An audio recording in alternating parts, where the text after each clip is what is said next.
Hey, what's up, guys? It's Will with Exposing the IWC, and today we're going to be diving into the Queen in the Ring and King in the Ring, which is basically what we've been talking about for the last, I don't know how many weeks now, but it's been good.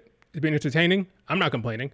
The King and Queen in the Ring has been some awesome content for us. Good matches, decent storylines. Ultimately, the inner ring has been very good, so I'm not complaining. We're going to be talking about Kevin Owens potentially returning in Saudi Arabia on SmackDown. Makes sense. And I believe, could be wrong, but I believe Lyra Valkyria will be winning the Queen of the Ring, not the King of the Ring, the Queen of the Ring. But we'll see if it makes sense. We'll follow my logic, and you can tell me if I am being logical. You don't have to agree with me, but we'll see if I'm making sense. What's up, David? We are going to be starting with the ladies first. Do me a favor, like the video. If you're not subscribed, subscribe to the channel now. If you're watching this on replay, leave a comment. Let me know your thoughts. Because I'll be in the comments for sure.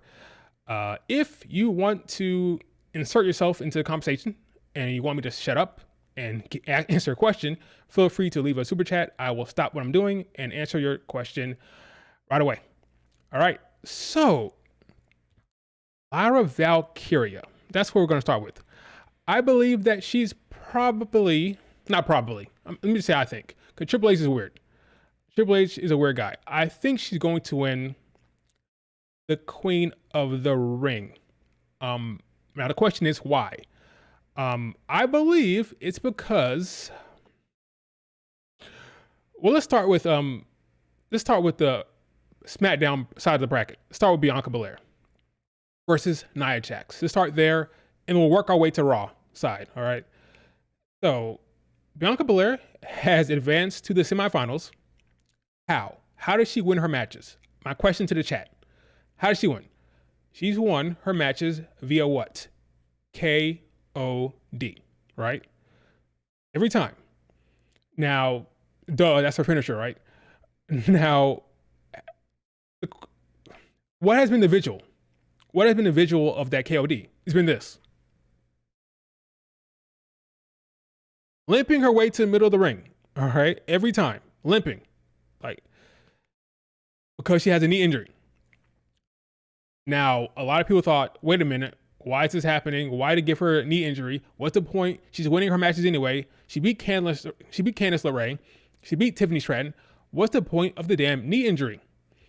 I believe the reason why you're confused is because that knee injury was not for Tiffany Stratton, but it was for the next match, which is Nia Jax. Okay, Bianca Belair will try, just like she did the previous matches against Candice LeRae, against Tiffany Stratton. She will try to hit Nia Jax with the KOD. She'll put her on her shoulders. She'll walk to the middle of the ring like she did the last two matches, but this time her knee will buckle under the weight. All of this knee injury mumbo jumbo has been set up for the Nia Jax fail. Okay, she's gonna fail to hit the KOD on Nia Jax, and then she will lose. That's why this whole knee injury is happening. That's the purpose of the angle. Now, once she fails this KOD, the payoff will be later on down the line, later on this year, whether it's Clash of the Castle, whether it's Money in the Bank, whether it's SummerSlam. She will hit the KOD. It'll be a big moment. It'll be, oh my God, she hit the KOD. And this will be the payoff for that. All right. So we're teasing it now. We're setting it up now. She will fail to hit it now on SmackDown in Saudi Arabia. She'll fail because of the knee. And then we'll get the big payoff later on when she actually hits it. So again, this entire knee situation has been set up for Bianca to fail to hit the KOD. She will collapse under the weight of Nia Jax. Once you put that in perspective, doesn't that make sense? Why the hell are they doing this knee injury? Well, if you think about the whole Nia Jax spot later on this week, then it makes sense why they're doing this. So if that's the case, because Triple H wants to protect Bianca Belair, she will lose to Nia Jax because of her knee buckling under the KOD, and they could potentially have Tiffany Stratton interfere in the match because, again, Triple H wants to protect Bianca Belair because Bianca Belair is one of his aces. I always say Rhea Ripley and Bianca Belair are the two aces of his division. She's going to protect her. And with Tiffany Stratton recently, being very pissed that she lost, who's to say, let me show you guys, who's to say she's not going to get involved in the match? To doubly protect Bianca Belair, you have her collapse under the weight of Nia Jax with a KOD, and then you have Tiffany Stratton interfere in the match, potentially. Here we go. So here's Tiffany. Let's check the audio here. I can't believe I'm not gonna be queen anymore. I'm so freaking pissed. Ah! So she's upset, all right? As you can hear. So if Tiffany Stratton is upset, you can have her interfere in the match, or you just have Bianca Belair fail to hit the KOD because of the weight of Nia Jax on her shoulders and her knee buckling. So if we, first of all, does that make sense? What's up, Pedro? If that makes sense, if you buy that, then that means Nia Jax is the winner. Okay, if Nia Jax wins, let's say she's the winner of this match. She's a heel, a big time heel in Saudi Arabia. The match on the Raw side is Lyra Valkyria against Io Sky. What sense does it make to put Io Sky against Nia Jax? Io Sky is very much a heel. I know she got a babyface reaction last week, okay, against Shayna Baszler, but we know that Io Sky is a heel. What sense does it make to put heel against heel in Saudi Arabia? It makes no sense, right? Io Sky is right now in a feud with Becky Lynch and Lyra Valkyria. If you've been watching Raw, Damage Control has been butting heads with Becky Lynch and Lyra. That's the story they're telling. Io Sky is very much a heel. Are you going to do heel versus heel in Saudi Arabia? I don't believe it. Who's going to benefit from the Nia Jax heat? Who? I ask. If you ask me, I believe Lyra Valkyria is poised. She's poised to win that match against Io Sky. Will she win clean? Well, clean as in, will she win strong? She can hit her with a roll-up pin. Remember, Lyra Valkyria beat who in NXT? Becky Lynch. She beat Becky Lynch clean. If she can beat Becky Lynch clean, she can beat Io Sky, okay? That's the level of her booking, okay? If she can beat Becky, she can beat Io. It won't be strong. She can hit her with a quick roll-up, a sneaky win. Maybe Io Sky gets distracted. You protect Io, but I believe Lyra Valkyria will beat Io Sky on Raw. Why else do I believe that's going to happen? I've said this time and time again. They spoiled it, okay? They gave it away. I'm telling you, I believe, I could be wrong, but I believe they gave it away. As you can see here, Lyra Valkyria, her render, from the neck down all the way to her wrist and her arms is completely covered. The only reason why you create a render for her, she's a Raw superstar. Why would you create a render for her to go to Saudi? Only reason you would do that is if she's going to beat Io. As you can see, Io Sky's render is not updated. Why is her render updated? That is fully clothed. It's fully clothed. By that, I just mean no skin. From the neck down, there's not showing any skin because it's setting her up to go to Saudi, okay? And I believe this render was a spoiler. They made a mistake.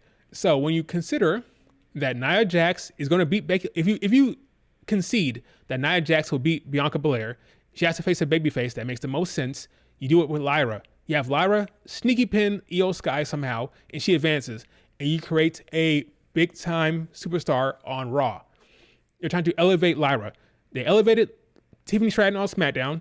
Now they want to elevate Lyra on Raw. Creature Lives on Twitter made a good point. There are not many baby faces on the show on Raw.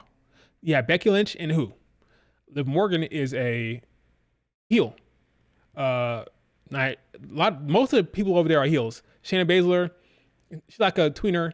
Zoe Stark is kind of a heel, you know? We have to make some baby faces over there. And in order to do that, I believe they want to elevate good old Lyra Valkyria. So we have a young gun in Lyra who's about to get the push of a lifetime. Honestly, I don't know how much the King of the Ring or Queen of the Ring will do in terms of booking, because we don't know what's going to we know they're going to have a crown, Queen Lyra, but what do they get? Do they get a title shot? Do they get some type of advantage? Triple H has not done a great job, Triple H, in telling us what the king and queen of the ring will get beyond the crowns. We know they're going to get these nice looking crowns here, right? They're going to get these crowns, okay? But what comes with that? Do they get any privileges? Do they get anything in terms of matches or a title shot or something? You know, we just know they're going to have crowns, but what does that get them? He has not done a good job explaining that to us. So, but beyond that, she'll be Queen Lyra Valkyria, but what would that really mean? You know, what will they get? I don't know. But that's my thought process. Okay, so that's why I think Lyra is going to win, because if Nia Jax wins, you're going to do babyface versus heel dynamic. And if that's the case, why would you have Io Sky face Nia Jax? Doesn't make sense to me. You're going to book it so that Lyra gets to the finals. Now, you could say, okay, I can see that. We agree. Lyra versus freaking Nia Jax. Okay, cool. Why would Lyra beat Nia? Well, that's a good question, because you could argue that Nia could beat Lyra. You could argue that. Queen Nia Jax is fine. My question is, what benefit does Nia get from beating the young gun Lyra Valkyria in the finals? What benefit does that give her? She would have beaten. Look, thinking about this run. Think about this run. That would mean she would have beaten Naomi, Jade Cargill by DQ, Bianca, and then Lyra in the finals. Does that track? Naomi, Jade, Bianca, Lyra. I don't necessarily buy that. You know, I think the way to go is for her to get to the finals, and she puts someone over like a Lyra, because Lyra Valkyria would benefit from a Queen in the Ring reign or that type of title. She would benefit more than Nia Jax would.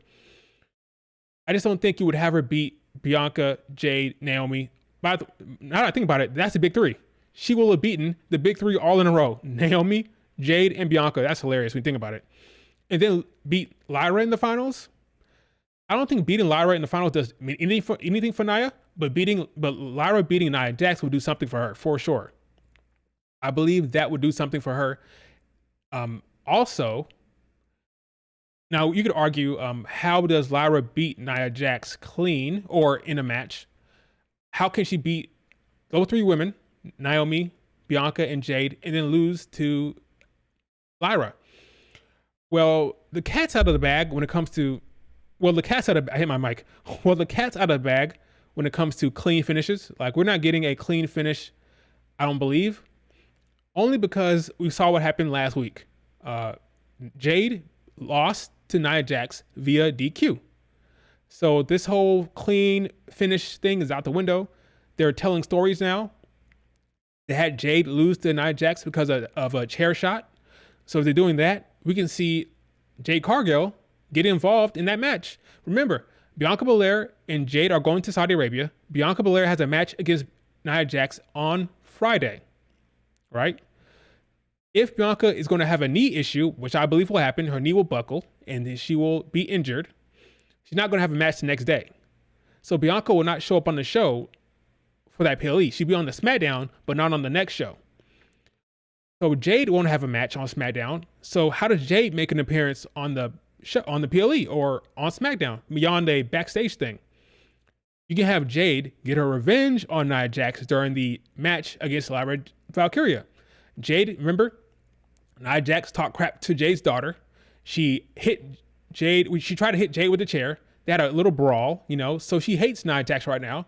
What if during that match, Jade comes out there, distracts Nia Jax, hits Nia Jax, does something, and that gives Lyra Valkyria the upper hand.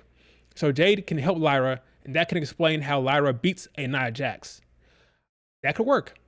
That gives Jade Cargill on the show. Again, Bianca will lose the day before, so Jade could be upset about that as well. I think it just tracks. I don't love Nia Jax beating Lyra Valkyria. If Nia Jax is going to win, give her Io. It doesn't make sense because it's heel versus heel, but if she's going to win, give her Io. Don't give her Lyra. Lyra is the recent call up. Why would you have her beat Lyra? That doesn't make sense. In my mind, you don't have to agree, but I'm just talking logically. In my mind, if you're going to do Nia versus Lyra, then have Nia lose to Lyra. That gives Lyra a boost rather than having Nia Jax beat the NXT call up. That doesn't make sense. If Nia is going to win, then have her beat Io, right? So that's my thought process, okay? I believe we're going to get this matchup here. Let me put it up here in a second. I believe we're going to get this match right here. All right. Could be wrong, but I'm just thinking logically. Okay. If we're being logical about this, I think this is the match we're going to get. I think Bianca loses. I think Lyra wins. And then we get this match in Saudi Arabia. Remember, I believe that Damage Control will be out there because they've been feuding with Lyra and Becky. So Damage Control will be out there, which means Becky Lynch can go out there. And if Io Sky gets distracted by Becky, perfect opportunity for Lyra to win. I don't think she's going to beat Io Sky like super clean, like with no distractions. I think there'll be a Becky Lynch distraction of some sort. That's how Lyra gets a jump on Io. But I could be wrong. What do you guys think? Part of me feels like Nia would probably win the Queen of the Ring because I know SmackDown needs a monster heel on their roster. Well, she can be. I hear you, but she could be a monster heel even with this loss. She's the top heel on SmackDown she's the top heel now, even without the Queen of the Ring. She's the top heel. Does she need it to be give her a boost on SmackDown? I don't think so. She'll be Queen Nia, and then she'll do what? Challenge Bayley, but she can do that now. Honestly, she's the top heel anywhere she goes because of her heat. The crowd loves to boo her. She doesn't need anything to elevate her as a heel. She's already a top heel in my mind. I can see them giving it to her, but I think the benefit of the Queen of the Ring will help Lyra more than Nia Jax, if that makes sense. But she can wear it for sure. I just don't think it will elevate her as much as it would elevate Lyra. If it's Lyra versus Nia, Jade may cost them. Yeah, you called it, Brian. That's exactly what I said. We agree.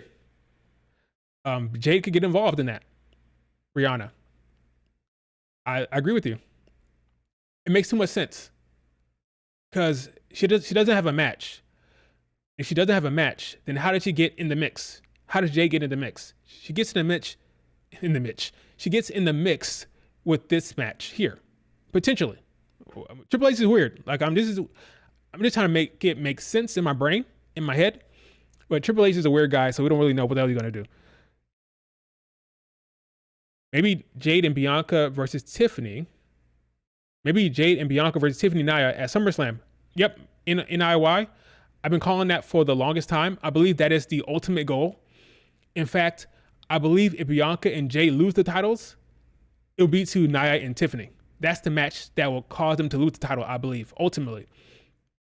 I think that tag team will be built up to face Bianca and Jade. They know at this point that Nia Jax and Tiffany are friends. They get along well. They have all those TikToks of backstage segments that they upload. So they know that they get along. What better way to have them come together? That's an actual legitimate force for Bianca and Jade. Candice and Indy Hartwell is not going to move any needles, okay? The life of the party, Kaden Carter and Katana Chance, that's not going to move any needles, okay? If you want to move the needle, if you want to have an actual tag team that can actually cause the threats that will get the fans excited, you do Jade, Bianca versus Nia Jax and Tiffany. That could be the tag team that they lose the belts to. You can also do Lyra versus Becky if you wanted to, but I think the heel team of Nia versus Tiffany is going to be a one that they have to deal with coming up soon. So I agree with you for sure. Not that late. Not that late, friend. I think it's Io versus Nia. Okay, both being heel doesn't matter because anyone will face Nia can get cheered. I agreed. From a crowd standpoint, it doesn't matter. Well, we are talking about Saudi, so keep that in mind. Saudi Arabia, they don't really clap for the women. Okay, so that's one thing. Okay, so putting that aside, I agree with you. In terms of crowd reaction, it won't matter. But in terms of a storytelling, Damage Control is they're actively feuding against Becky Lynch and Lyra right now. They're heels big time. So if you want to have a heel versus heel match, from a storytelling standpoint, it doesn't work with Nia. But from a crowd reaction, sure, it doesn't matter. Typically, if you want to ignore Saudi Arabia, typically the whoever faces Nia Jax gets cheered no matter what, right? But I think from a storytelling standpoint, from a benefit standpoint, you put it with Lyra Valkyria rather than Io. But I'll be happy. I like Io. I want Io to beat Lyra. I would love for Io to have that spot, but I don't think it's going to happen. I think it'll be Lyra versus Nia Jax. Heel versus heel in that way doesn't work for me from a storytelling standpoint. If you're going to have Io Sky go there, then have Bianca go all the way. Do Io versus Bianca if that's the case.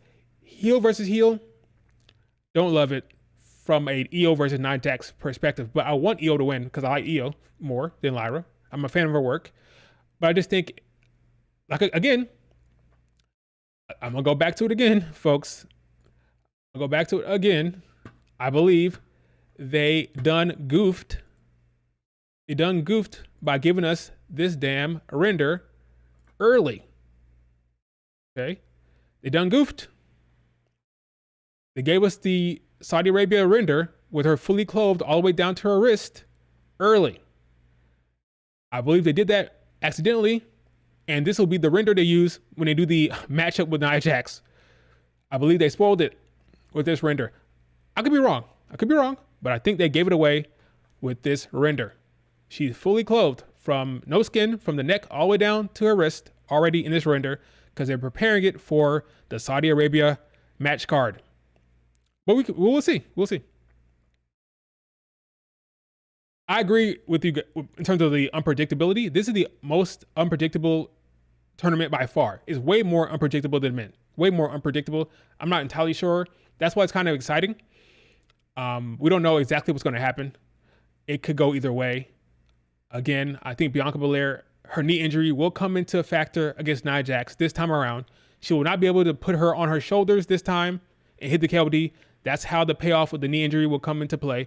Bianca Belair will collapse under the weight of Nia Jax and lose. And then if you do a Nia Jax, I just think it makes more sense to do Lyra Valkyria. And with this render here, the Saudi render is already ready to go with Lyra. So I think they're going to give it to her. But I could be wrong.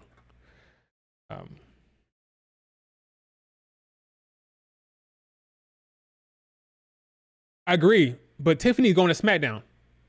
In NIY, you say, I mean, Tiffany's render was also fully clothed and she lost to Bianca, but Tiffany is going to SmackDown.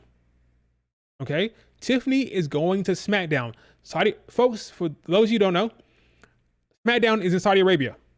There's a live SmackDown in Saudi Arabia. So it makes sense to have a render ready for her regardless if she has a match on that show. She is going to SmackDown. Everybody who is going to SmackDown got an updated render, okay? She has a updated render because she's going to SmackDown regardless. So that's not an indicator if she's going to win or lose the match. She has to go to SmackDown no matter what. SmackDown is in Saudi Arabia, okay? She has to go. So it makes sense to have an updated render for that match card if she's going to Saudi Arabia anyway, right? Lyra Valkyria is not going to SmackDown. Lyra Valkyria, obviously, because she's on Raw.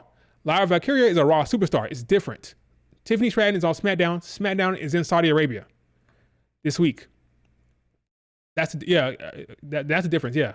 So because SmackDown is in Saudi, everybody needs a potential updated render. Jade is definitely getting involved in the Nia versus Bianca. That is an interesting point. That's possible. I won't say that's impossible. It is possible. I just think they want to keep that match clean. I think Bianca Belair will ask for that match to be clean. I don't think they'll have Nia Jax. If she gets involved, it won't help Bianca, if that makes sense. If she gets involved, it'll be at the detriment to Bianca. It will cost Bianca the match, if anything. I think it will hurt Bianca. I don't think it will cause her to win. It will cause her to lose. So that might be some tension or some friction there. It is possible that Jade could get involved in Saudi Arabia when Bianca faces Nia Jax. But if that happens, Bianca will still lose, I think. Again, these clean wins are out of the window now because they had Nia Jax advance with the DQ. So going forward, anything can happen. DQ, countouts, disqualifications, which is what DQ means. It doesn't matter now. It's all up in the air. So I can definitely see a situation where Jade Cargill goes out there, but she still loses. Bianca still loses. I can see that as well. No, SmackDown is live. SmackDown is live in Saudi. So apparently TNT, UK TNT will cover it.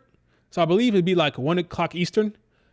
It'll be being showed in UK, but we'll get it delayed, but it's live. It's taped live in Saudi Arabia.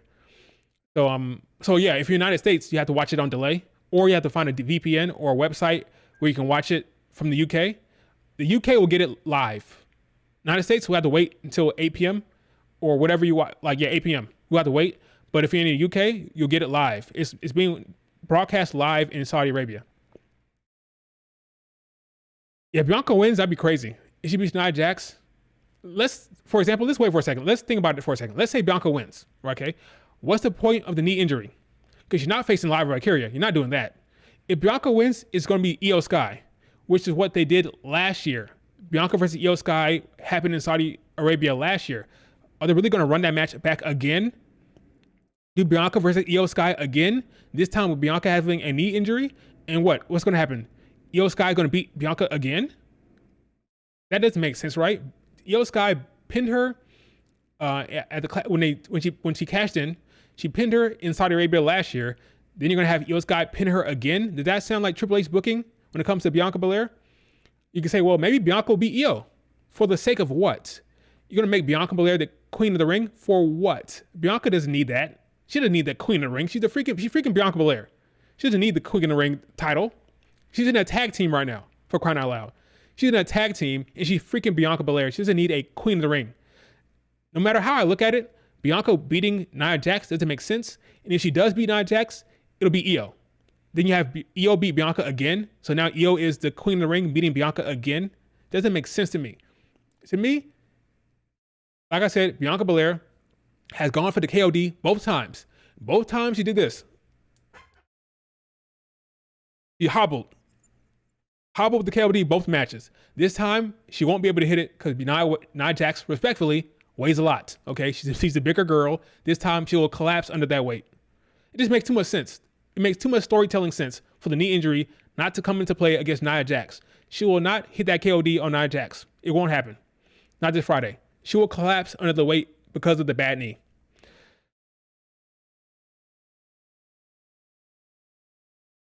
Maybe Queen Bianca will lead to a Charlotte Flair feud. But do you need that, though? Do you really need a Queen in the ring for a Charlotte Flair? Bianca Belair versus Charlotte Flair writes itself, right? That match writes itself. You don't need a Queen of the ring. It writes itself. Honestly, Bianca Belair and Jade, I believe they're in the tournament for star power and for some storytelling. If you want to go towards Nia Jax versus Tiffany Stratton, if you want to do Nia Jax and Tiffany against Bianca and Jade, then it makes sense to put them in the tournament and kind of tell a story there. But in terms of winning it, Bianca and Jade are in a tag team. Why the hell are you putting the Queen of the Ring on Bianca or Jade? If anything, you put it on Jade. If you're not going to put it on Jade, then why put it on Bianca? Queen of the Ring, Bianca doesn't need it. Waste of time. In my mind. All right, folks. Let's talk about. You want Nia Jax to win it? It'd be great for her. Yeah, it'd be great for her to win it. I would love for her to win it in terms of her work. She's been doing a lot of great work. But if it's going to be her versus Lyra Valkyria, I understand why they would do it with Lyra instead, But I've been loving what Nia Jax has been doing, so I wouldn't hate it. All right, let's talk about the men's tournament now. The men's bracket. This is pretty straightforward and kind of boring. Not boring because they're going to be good matches, but it's pretty straightforward. I believe we're getting Randy Orton against Gunther. Now, with the bloodline shenanigans, how the hell is Randy Orton going to come out of Saudi Arabia? Because again, Saudi Arabia, SmackDown, live. That's when that match is taking place. How is Randy going to come out with the victory? I believe it's time for KO to make his return. KO will make his return to help Randy Orton win. If you remember, Kevin Owens was taken out by the Bloodline. Now, in Saudi Arabia, because Sami Zayn is going, Sami's going, so KO is not going to go. I believe Kevin Owens is going to SmackDown in Saudi. He will show up to make his return to help Randy Orton win. It makes too much sense. He needs backup. We saw what happened to LA Knight. Well, LA Knight kind of screwed himself. He wasn't paying attention. He took his eye off the prize looking at freaking Solo Sikoa, right? That wasn't really a Bloodline interference. He was paying attention to Solo. We need to focus on what's happening in the ring. But I think with Randy Orton and that knee injury, it's funny how Bianca Belair and Randy, the two top baby faces on SmackDown right now, both have the knee injury angle. It's funny. They're doing it with both of them. It's kind of weird. But Randy Orton with that knee injury will need help. And that's when Kevin Owens will make his return on Friday. So that's why I believe Kevin Owens will come back, help Randy Orton. And that's why Randy Orton will beat Tama Tonga, because KO has his back in that match. Now, and that's pretty straightforward, actually. I made it an entire topic, Kevin Owens, but I think it's pretty straightforward. Kevin Owens will show up in Saudi. His friend Sami is going. SmackDown is going. So why not have Kevin Owens? He's a popular guy. Show up, makes his return, help Randy Orton. Him and Randy Orton have a partnership right now, or a bond. They've been together for a little bit now. He makes his big time return, helps Randy in a big time spot. And then you have Randy versus Gunther. Now, what's happening on the Raw side? On the Raw side is Gunther versus Jey Uso. I do not believe Jey Uso is beating Gunther. I don't believe it. Sorry. Jey, you had a run. Been a good run. But now it's time for Randy and Gunther to have that spotlight, all right? I don't want to see Gunther lose to Jey Uso. Don't want to happen. It hasn't happened yet, so why would it happen now? You know, Gunther will find a way to beat Jey. I'm pretty confident with that. The worst case scenario for me, the worst case scenario is Jey versus Tama Tonga. I don't think it's time for the Bloodline to get mixed up with the Jey Uso storyline. Keep Jey and the Bloodline away from each other for now. Keep them separated. I don't want to see any yeeting with the Bloodline, all right? No yeets. No yeets for right now, all right? Keep the yeeting away. Have Jey put up a good fight against Gunther, but have Gunther prevail, all right? I don't want to see the Ring General. You can't be the Ring General and not be in the King of Ring tournament, right? Or the final. Let the Ring General go all the way to the final, for the love of God. Jey Uso can keep his yeeting to himself for now. There's been enough yeeting for now. Let's focus on Gunther, please. When is Jimmy going to return? I don't know.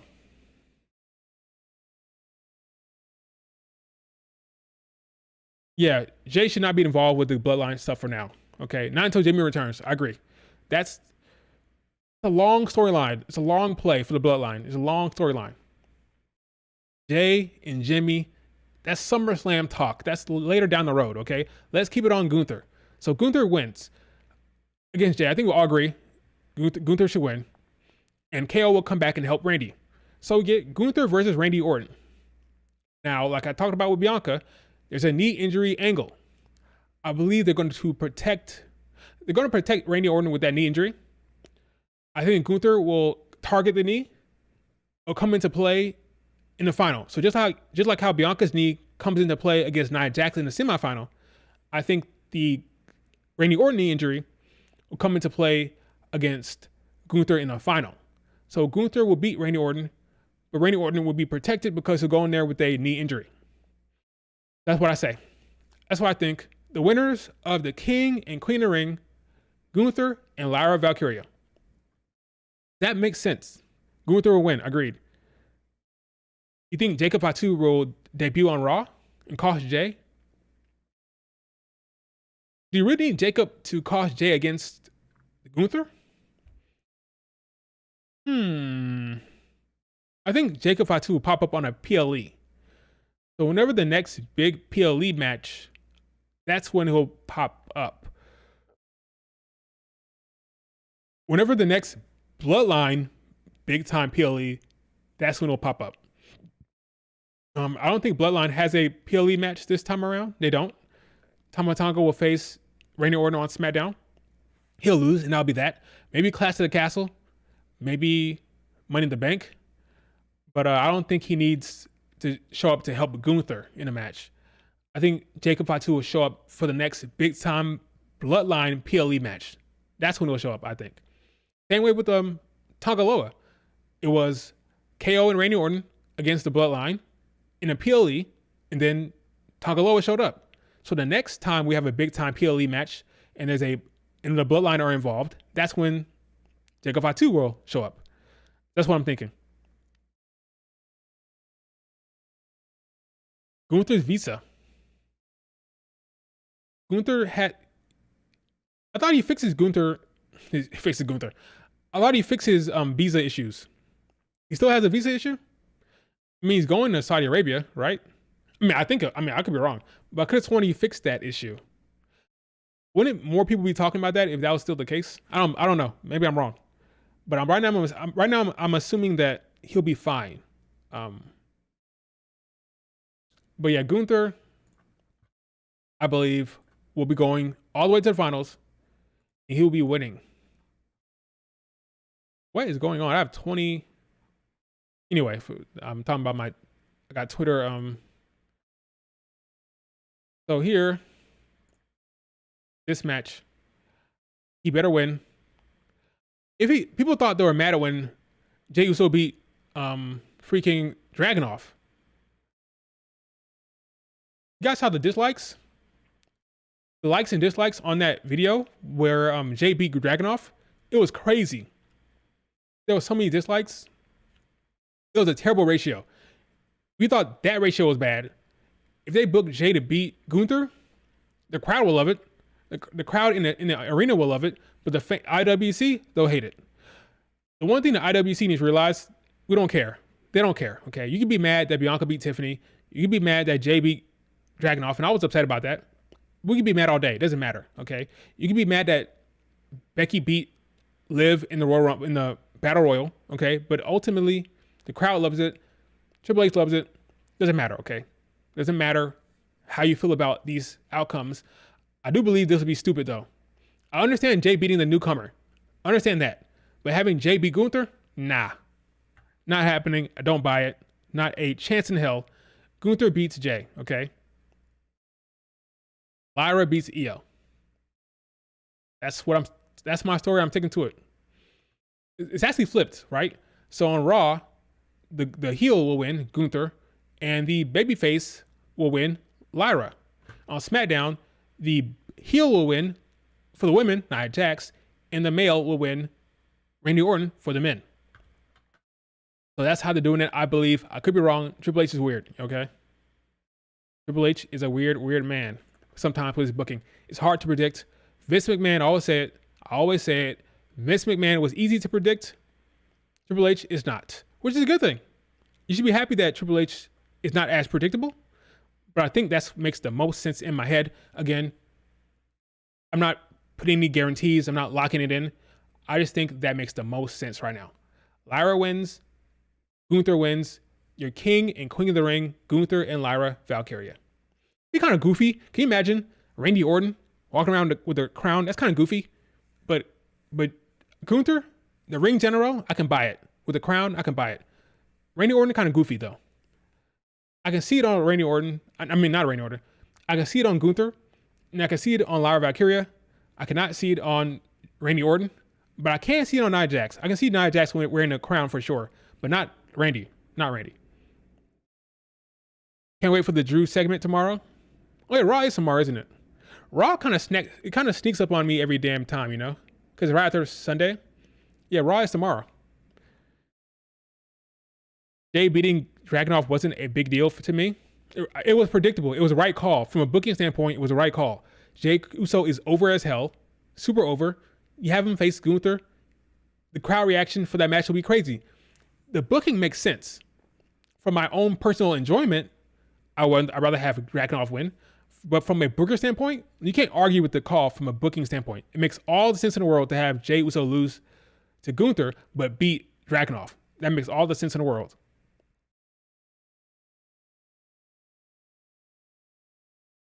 Yeah, now hell no. Not the grizzled old veteran Randy Orton walking around with that damn King of the Ring crown. Nah. Early Randy? Yeah, young Randy? Yeah, for sure.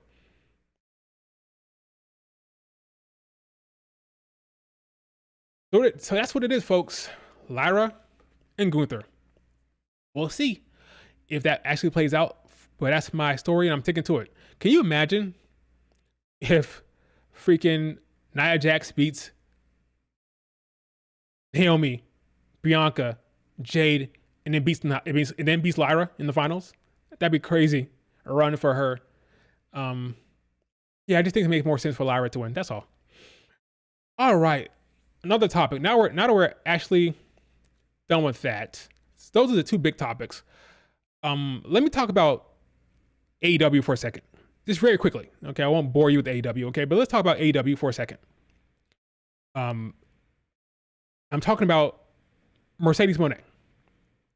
It's kind of WWE related, kind of, because it's Mercedes Moné. Okay, we all know Sasha Banks. Okay, so Mercedes Moné is currently facing off against Willow Nightingale.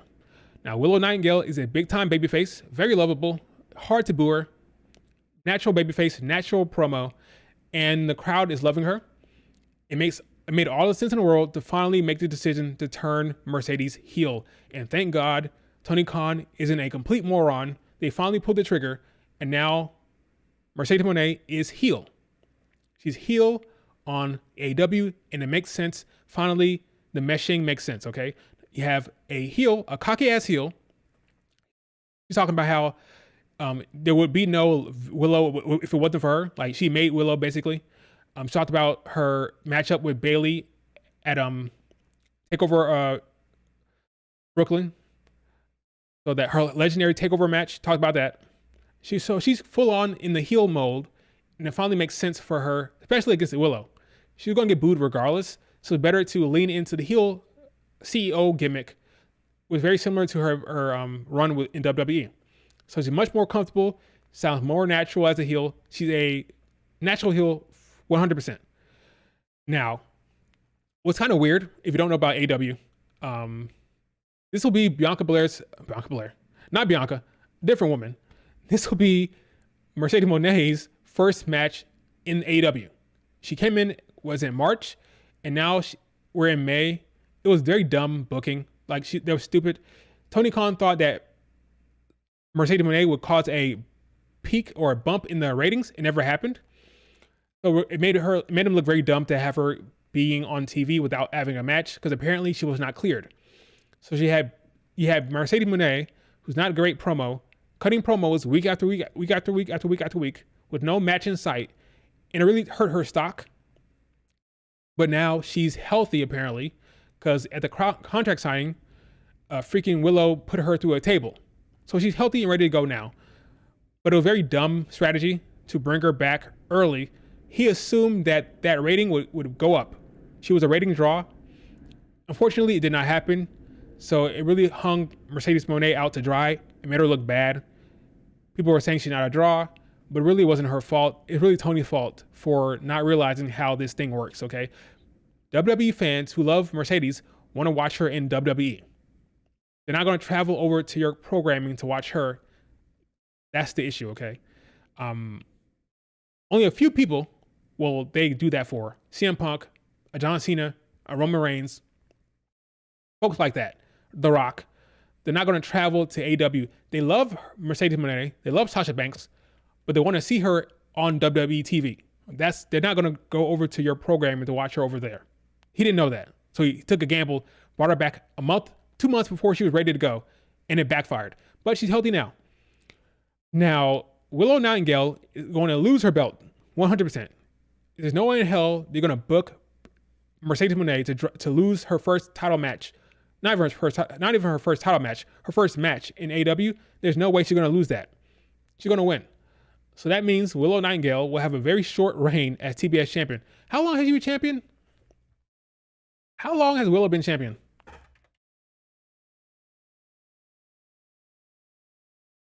gonna bring that up in a second. NYE. How long has she been champ? Let's see. She is 25. She's young.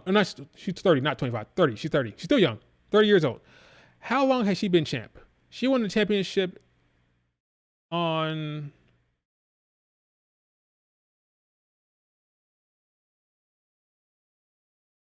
They don't have it on Twitter. I mean, don't have it on Wiki. What the hell is this?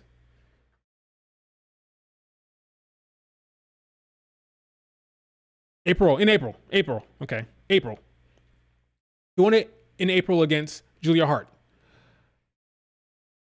She's gonna lose her belt in like what, a month?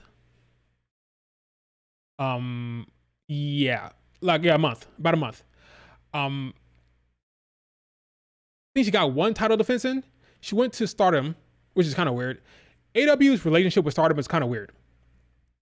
So she went to Stardom to defend her title against Tam Nakano.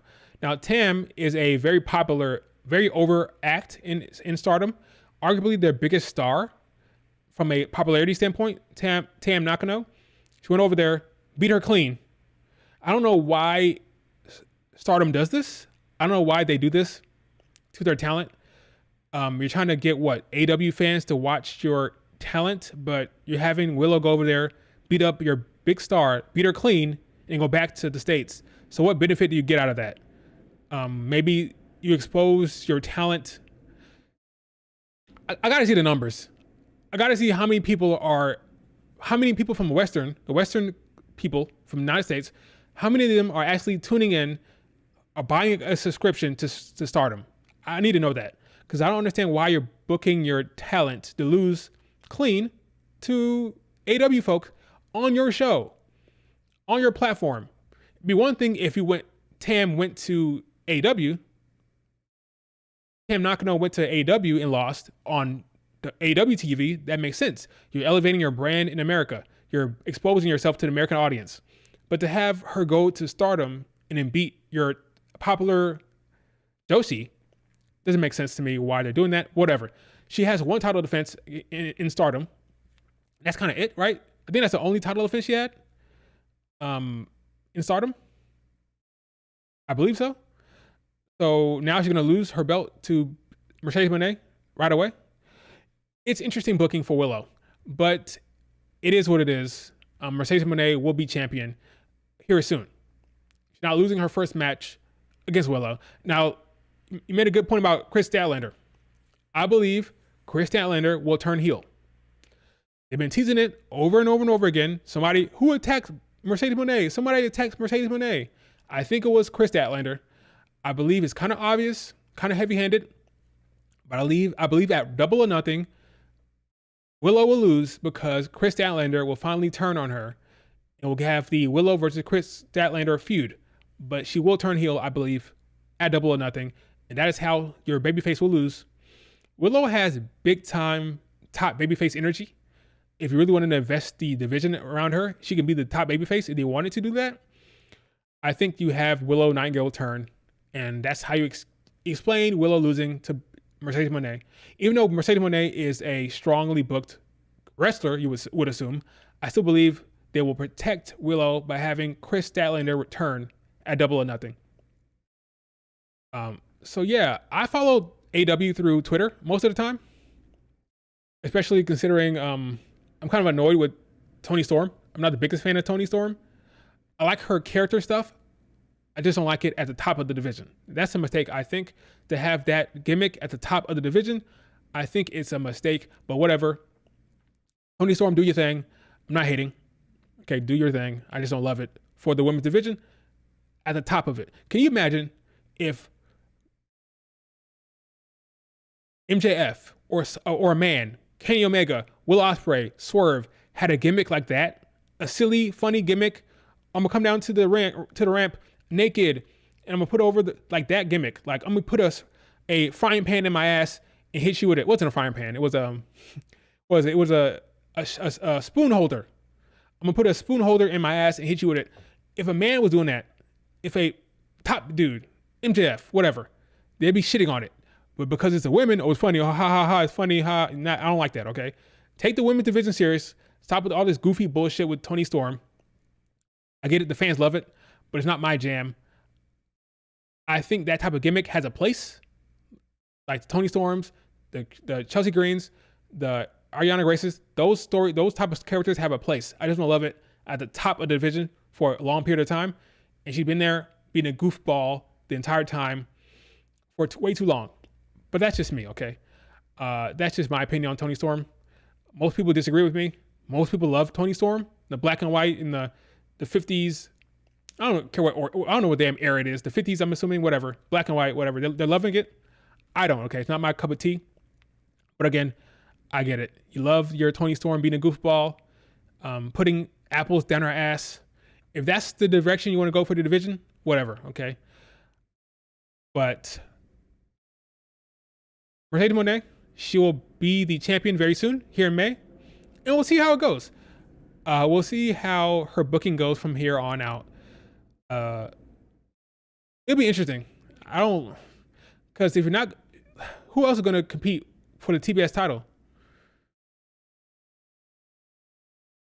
You can see a situation where Mercedes Moné is feuding with a lot of Stardom talent after she wins. Maybe she has a match with Tam Nakano. Maybe she has a match against Azumi again. Maybe she has a match against Mayu. Over and over again, she can have a match against a bunch of Stardom talent. Beyond Willow, I don't know who you're going to put her up against. Who's the babyface that's going to face her on American soil? Who? Without Willow, Chris Statlander, she'll be a heel, I think. So who's the babyface on the AEW's roster that's going to be booked to face Mercedes? I don't know. Toni Storm's character is mid. It's a good character. I just don't love it for the positioning in the division, right?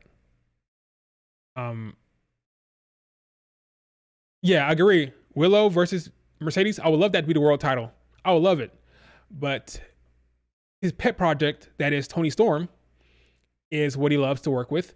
That he's enjoying booking that. So Toni Storm, he'll be champion for a long time. Eventually, they'll pull the trigger on the Mariah May storyline. Eventually, Mariah May will turn on Toni Storm. Eventually, I don't know when that will happen. We can all hope and pray that Jamie Hayter. I feel sorry for Jamie Hayter fans. She's been out for a long time. A long time. Can you imagine that was your favorite wrestler? If your favorite wrestler was Jamie Hayter, boy, she's been out for a hot minute. A long, long time she's been out. I feel sorry for her. I hope she heals up. But she's been out for over a year? Well over a year? In the best way, in like the best case scenario, Jamie Hayter returns, and Jamie Hayter takes the belt off of Toni Storm. But I think it'll be Mariah May. They'll tell that story. They'll probably turn Mariah May heel. Well, she's heel now, but she'll stay heel. She'll be even more of a heel. And then Toni Storm will turn babyface. You do the Toni Storm, Mariah May story. What else you got? Britt Baker is injured. Trina Deeb is not going to be the champion. Athena, who's the best wrestler in that damn company, Athena is behind a paywall. Athena, aka Ember Moon, she's behind a damn paywall. She's not going to do it.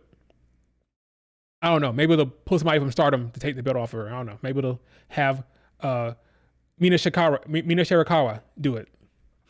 Now, that's not going to happen. She's going to have the Forbidden Door match against Toni Storm. That'll be the official Forbidden Door match. Mina Shirakawa versus Toni Storm. She's not beating Toni Storm. She's not. But that is what it is. So that's your AW wrap up right there. That is your AW wrap up. Now, before I came on stream, there was a talk from Bayley about. Bayley kind of hinted at wanting to do. Matter of fact, I'll pull up the damn tweet.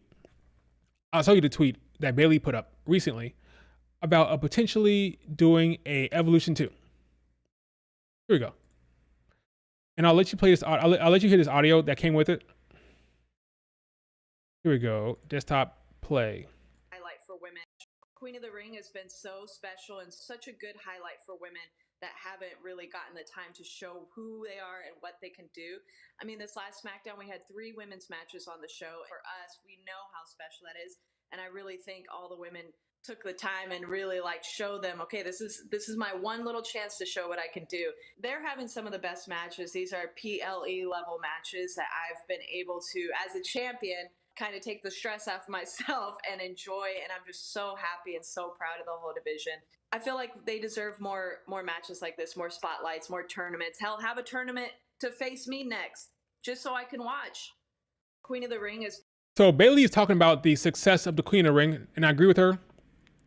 The Queen of the Ring has been a massive success, by having these women go out there, put on bangers. Io Sky put on bangers with Natty and Shayna Baszler. Bianca had a great match with Tiffany Stratton. A lot of great matches have been happening on TV. Lyra Valkyria killed it. A lot of great stuff for the women. It just proves that the women can have more matches on the show. They had no choice but to do it because it's a tournament. The tournament forced their hand to have more women's matches, but it shows the fans are saying this is awesome every damn show. Every damn match, this is awesome chance. The crowd is loving it. The reason why they're loving it so much is it's going over so well because the matches have stakes. They matter. It's a tournament. There's stakes. Who wins advances. It's important. It's being treated with respect. That's why it's working, because it has stakes, right? Now, but it proves to the bosses, hey, look, more matches for the women. We're doing well.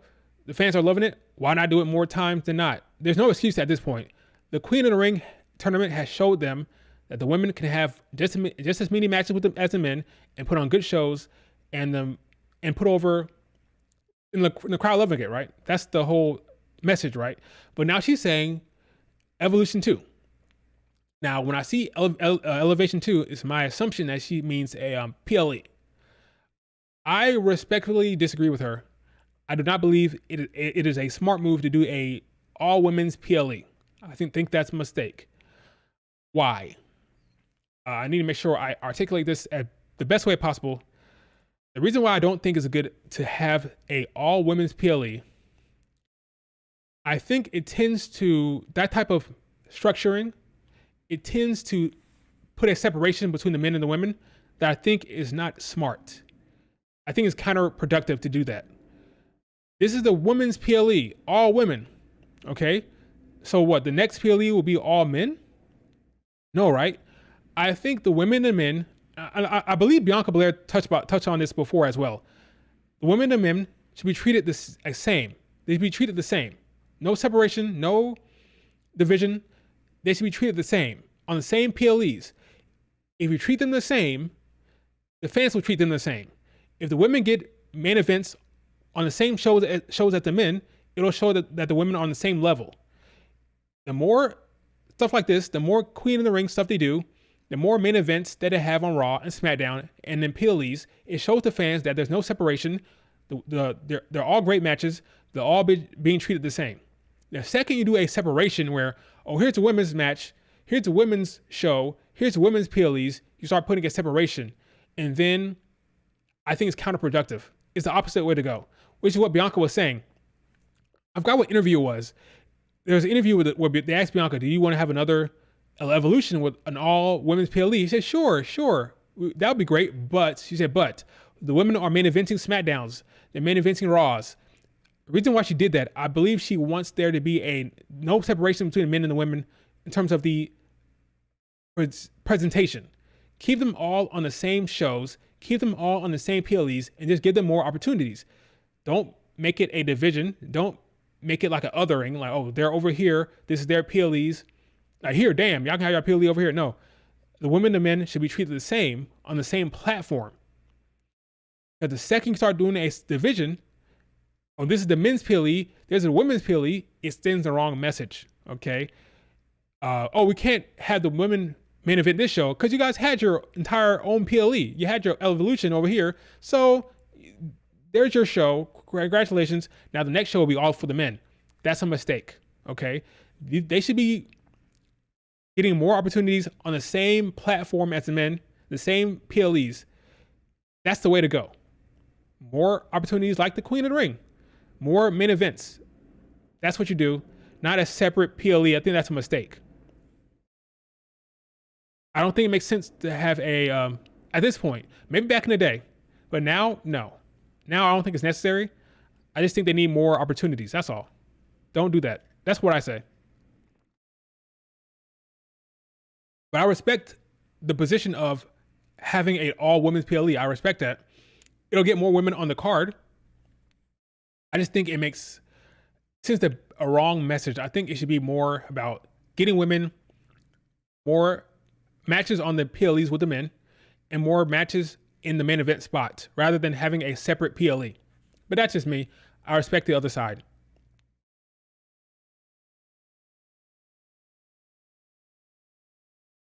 It all comes down to creative and production team.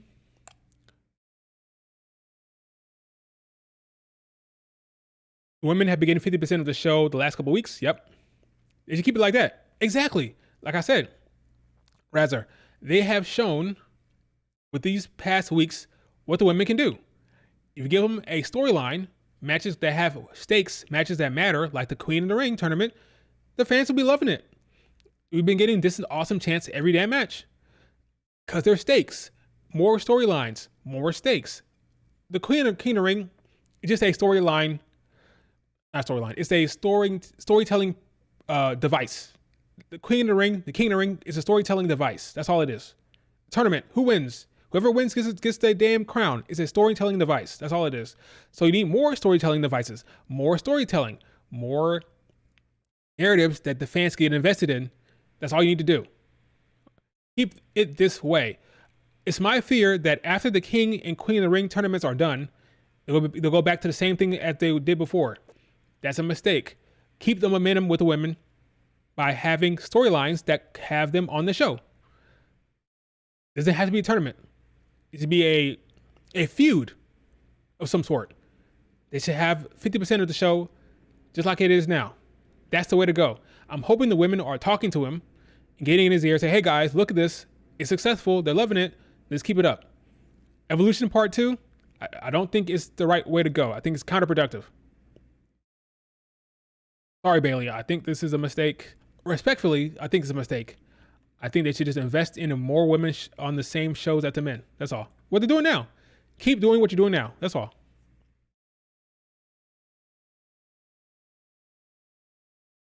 50-50. I'll even accept 60-40, okay? But this 90-10, 80-20, no. Not even 70-30. 50-50, 55-45, 60-40 at worst. But NXT does a great job with the women. Get plenty of women matches on NXT. If anything, the women are carrying NXT. If you haven't noticed, if you're watching NXT, the women are carrying NXT. They're carrying them. Men are kind of down on NXT. Is Trick Williams against what? Noam Dar? Is William Regal's son? Is Tony D? The women are carrying NXT. They're the most intriguing and interesting stuff. It's the women's stuff on NXT. If anything, you need to help the men's division down there a little bit, honestly. For SmackDown and Raw, I think the women need to keep pushing for their time. No separation. I remember there was a talk about, in AEW, there was talk about having a separate women's show. That would have been a disaster. Complete disaster to have a separate women's show. Can you imagine if there was a separate women's show and the ratings didn't do good? And the ratings were down? Like, oh, there it is. See? You gave them a show and the women didn't do well. The women didn't draw. That's a mistake. You don't want to paint that narrative. The same thing could happen with the PLE. If they have an Evolution 2 and doesn't do well, they say, oh, there it is. See? The women don't draw. See what happens? We give them their own PLE. We did a Evolution 2 and the women didn't deliver. They didn't show up to watch. I don't like that narrative. I think it's a mistake. Keep it how it is. Men and women on the both shows by Raw and SmackDown, equal time, both on the PLEs, no separation. That's the way to go for me. That's what I say. But shout out to Bailey. For sure. All right, guys, that's it for me. I'll hang around for some more questions. Then we'll wrap it up. But that's the whole topic. Lyra Valkyria, Queen Lyra, King Gunther. Mercedes Moné will beat Willow at Double or Nothing. And Bailey, I respectfully disagree with you. I kept saying Elevation Church. No Evolution 2, Bailey, okay? What you got? What question you guys have? Who do you think takes the title off of Bailey? Hard to tell right now. It is hard. Everything happening on the SmackDown Women's Division is tough. It's hard to predict. Who will do it? Right now, I don't think it'll be Bianca. A lot of folks think it'll be Bianca. I don't think it'll be Bianca. It will not be Bianca. They'll avoid that, I believe. It'll be Tiffany, Charlotte. Yeah, I'm just gonna keep naming names. It could be anybody. Nia, Charlotte, Tiffany, Jade, Jade potentially. I think Jade has a better chance to do it than Bianca does. Honestly, I don't know. It's good to not know. It's good to be in the dark with this booking. With Vince, it's kind of obvious sometimes. I don't know who's gonna do it. It could be Dakota. If Dakota wins Money in the Bank, it could be her. It's all up in the air when it comes to Bayley. I love it. It's kind of scary sometimes because you don't know what the hell they're gonna do. But from a fan's perspective, I think it's great. I don't know what they're doing with Bayley. I don't know. Once they put Damage Control on Raw, it was all up in the air. Like, I thought we were gonna get the OG triple threat match: Bayley, Io, Dakota at SummerSlam. But they went and put Dakota Kai and Io on Raw. It's all up in the air now. It could be Jade. It could be Nia Jax. It could be Tiffany. It could be Charlotte Flair returning. I don't know. Honest to God, no clue who's going to beat Bayley. No clue. I'm not even going to front. I have no idea.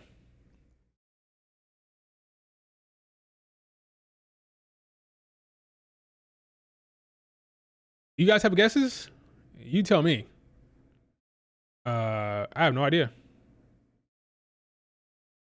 Charlotte, maybe? Yeah, Charlotte. Your guess is good to mine. It could be any of those women. Any of them. Do you ever see Finn Balor winning a... Yes. I think Finn Balor will get another run. I think he will. He earned it. I think Finn Balor will have another run here eventually before it's over.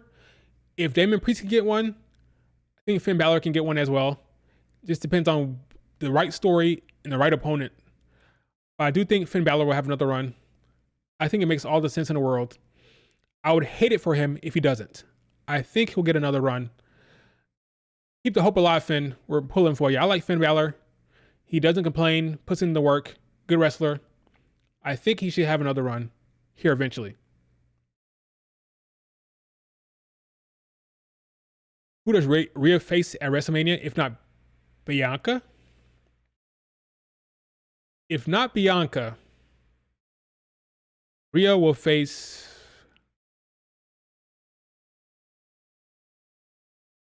It's interesting because when it comes to Rhea Ripley, it'll be for the title for sure, which means the Royal Rumble and the Chamber has to come into effect in some way, right?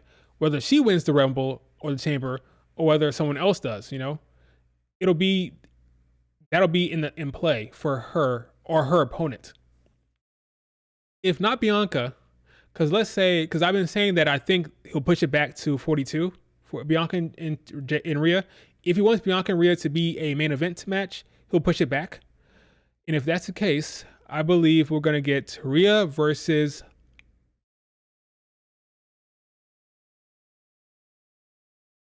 Liv Morgan.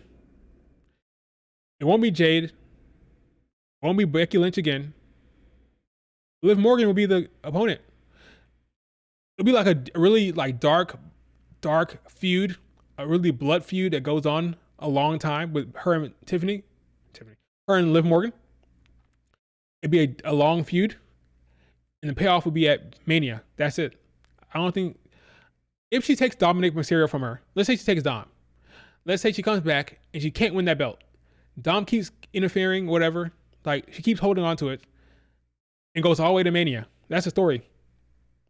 Liv Morgan versus Rhea Ripley at Mania. I don't know if the fans will love it. I don't know how it will go over with the fans, but I believe that could potentially be the case. A long storyline with Rhea and Liv. That's boring, yeah. Who else? It's not going to be Becky. That's the thing about Bianca and Rhea Ripley. He put Bianca on SmackDown. I think that's not happening. I now think it's not going to happen. No Bianca versus Rhea at Mania at 41. I think the main events are kind of set in stone. I don't think it will happen. So you probably do Rhea versus Liv Morgan. Bianca has Charlotte Flair returning. She could have a Nia Jax potentially. There's options for Bianca. There's options for her. They'll probably try Charlotte Flair again. Can't do Charlotte versus Rhea. Liv Morgan is it. It is. Liv. You can argue maybe Io. Maybe Io. But you have to tell that story to make it that interesting. Io versus Rhea is a good match. Rhea Ripley has never beaten Io. Io Sky is undefeated against Rhea Ripley. That's a storyline. But you have to tell that story. I don't know what that story would be. Not sure what that story would be. But I think Liv Morgan is your best bet. Liv, then Io. But Liv, number one for sure.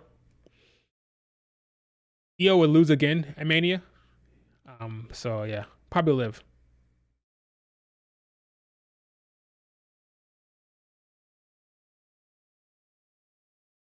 Do you really see them dragging this out until next year?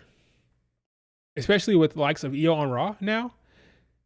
People are going to get over it by the time Rhea wins the title back. If she wins it back. Let's say Liv Morgan keeps retaining. One, we don't know when Rhea coming back. We can assume it will be by SummerSlam. We hope she'll be back by SummerSlam, but we don't know. That's number one. Rhea could be out for a longer time. Number two, even if she comes back, Dominic Mysterio and Liv Morgan can find ways to weasel their way out of competing for the title. Let's say something happens. Let's say Damage Control goes after Rhea Ripley. If Damage Control goes after Rhea Ripley, that gives her something to do. That buys them time. It's all in how you structure it. Let's say she goes after Liv Morgan immediately. Let's say she tries to beat her right away, right? First match back, I'm going after you, Liv, which would be smart. Anything else would be stupid. Let's say Liv Morgan retains. Now, in order to buy time, in order to waste time, you have Damage Control come up and face Rhea Ripley. Now you have Damage Control against Rhea, aka Io Sky against Rhea Ripley. That gives them a storyline. That buys time. And then you go back to Io Sky. Then you go back to Liv Morgan later on. With Rhea Ripley winning the Chamber. Rhea has never won the Chamber before. She won Royal Rumble, but she never won the Chamber. So you have Rhea Ripley win the Chamber, and then you have Rhea Ripley against Liv Morgan. I'm not saying I would do this. Not my favorite idea. But if you want to do Liv Morgan against Rhea Ripley, you have her face Liv Morgan at first, lose, have Damage Control step in to face Rhea Ripley, buy you some time, go back to Liv Morgan later on. That's how you do it.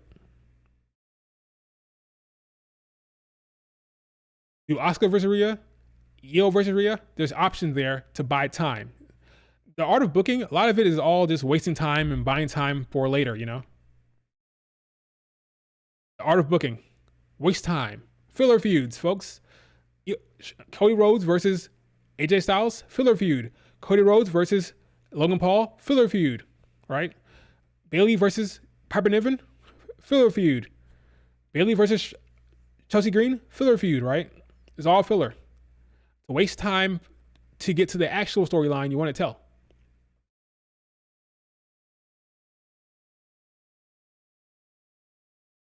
They can do what they did with Bianca and Becky, yeah.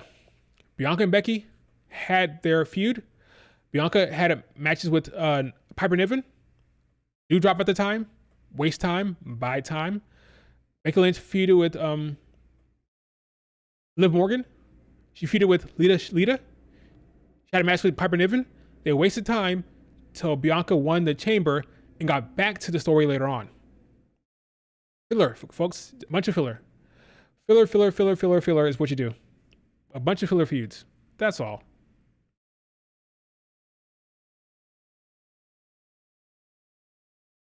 If you're going to do this whole Liv Morgan revenge tour, you might as well have Liv Morgan have a long run, you know?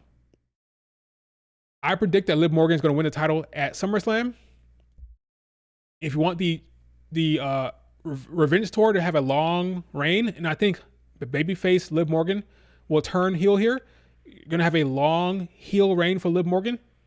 SummerSlam to Mania is possible, especially if you're not going to pull the trigger on Becky versus Liv Morgan. You're not going to pull the trigger on that later on.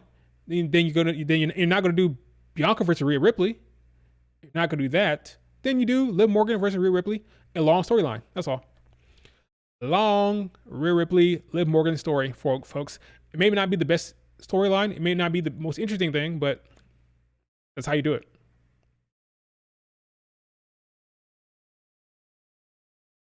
They're putting a lot of work into. Check this out. Check this out, folks.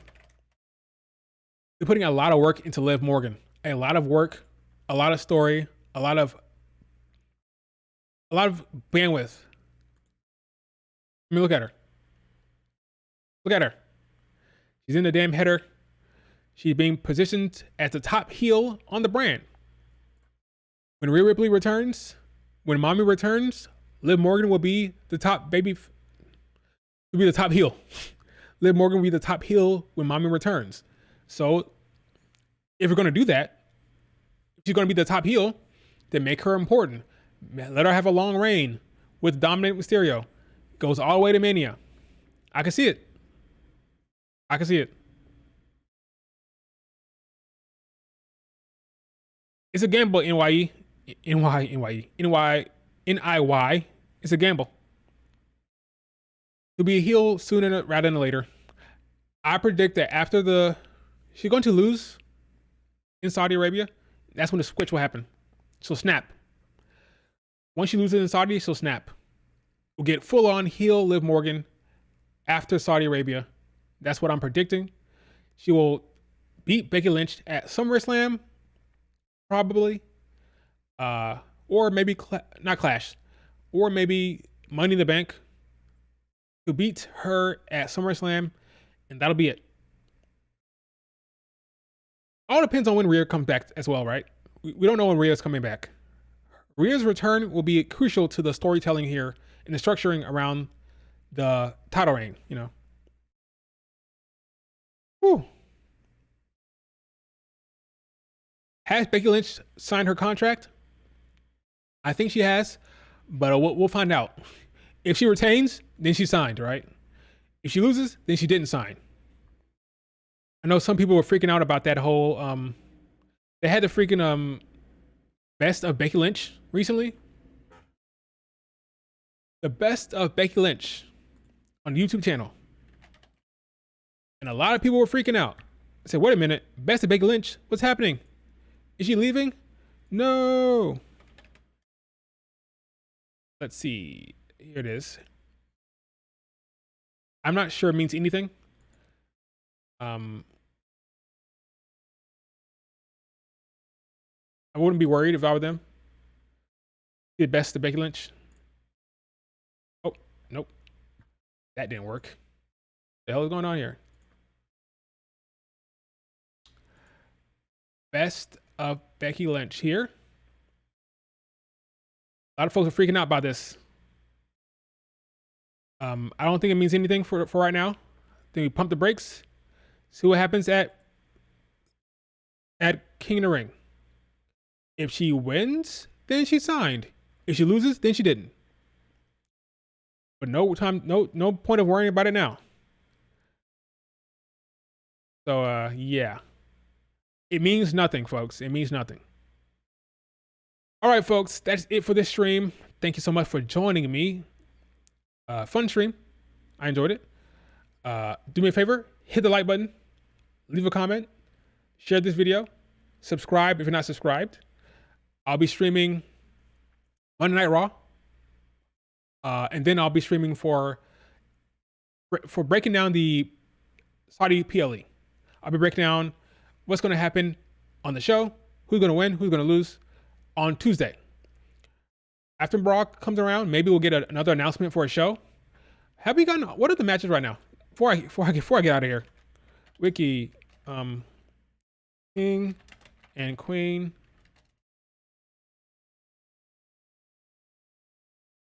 of the Ring. Let's see what the announced shows are. The announced show so far, of course, King of the Ring, Queen of the Ring, Becky Liv, Sami, Chad, Bronson, and Logan and Cody. That could be it. In hindsight, Bianca and Jade may not be on this card because Bianca is going to lose to Nia Jax, I think. They may have an appearance, but not an actual match. So that takes them out of it. Logan Paul is facing Cody. We thought that would be another match, but she's facing Cody, so that takes that out of it. That might be it, folks. I mean, look at the picture here. That might be it. They're facing each other. Sammy's got a match. Bianca and Jade won't have a match, I don't think. Bianca will have a knee injury on SmackDown, so no. And then Becky has a match. Might be 5 matches, folks. That's it. This might be the card. This might be the card. Wow. Some people were saying it could be 7 matches. Nope, 5. This is it, folks. This is your 5 matches right here. That's hilarious. All right, so yeah, on Tuesday, I'm breaking this down. So that's the plan, folks. All right, guys, love you, appreciate you. Do me a favor and hit the like button, subscribe. See me on Twitter. Talk to you guys later.